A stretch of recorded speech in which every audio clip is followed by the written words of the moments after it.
সভা গঠন করতে গিয়েই এই পুরসভাকে সবাই আপনার স্বাগত জানিয়েছিলেন যে ফালাকাটা পুরসভার সেই মোতাবেক মাননীয় মুখ্যমন্ত্রী তথা আমাদের স্বর্গীয় অনিল অধিকারীর আজকে তার আত্মার শান্তি কামনা করি। এনাদের বিশেষ করে ফালাকাটাকে অনেক স্বপ্ন দেখেছিলেন এবং অনেক কিছু করেও গেছেন। বাকি স্বপ্নটুকু আমরা সবাই মিলে যদি দায়িত্ব নিই, আগামী দিনে ফালাকাটা আরও নতুন করে সাজবে। অনেক কিছু আমরা আগামী দিনের প্রজন্মের জন্য আমরা করে দিতে পারবো। তাই আর বক্তব্য দীর্ঘায়িত নয়, আগামী দিনগুলো সবার ভালো কাটুক, সুস্থ পরিবেশে আমাদের এই উদ্যোগ এবং আরও কিছু কিছু আমাদের যে কাজগুলো করণীয় আছে একদিনে এবং 5 বছর একটা বোর্ড কোনো কিছু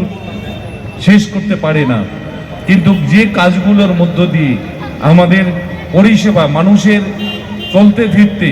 আমাদের যে কাজগুলো আমাদের ভালো এবং সব দিকে কাজে এবং কিছু কিছু যেটা আমাদের কাউন্সিলর রতনদা আমাদের বললেন যে অনেক কিছু কাজ তুলে ধরলেন এবং আশা করি সেই কাজগুলো একটা পর্যায়ে গেছে এবং সেটাও কিছুদিনের মধ্যে তৈরি হবে এবং সেই কাজগুলো ক্রমান্বয়ে আগামী দিনে সমাপ্তির দিকে যাবে এবং আগামী দিনে আমাদের এই ফালাকাটাকে নতুন করে সাজিয়ে তুলতে আপনাদের আন্তরিকতা, আপনাদের আন্তরিকভাবে সহযোগিতা এতটুকু কামনা রেখে এবং আশা করি এই নতুন চেয়ারম্যান এবং কাউন্সিলর সহ ভাইস চেয়ারম্যান যারা আছেন আধিকারিক আপনাদের এবং সুস্থতা কামনা রাখছি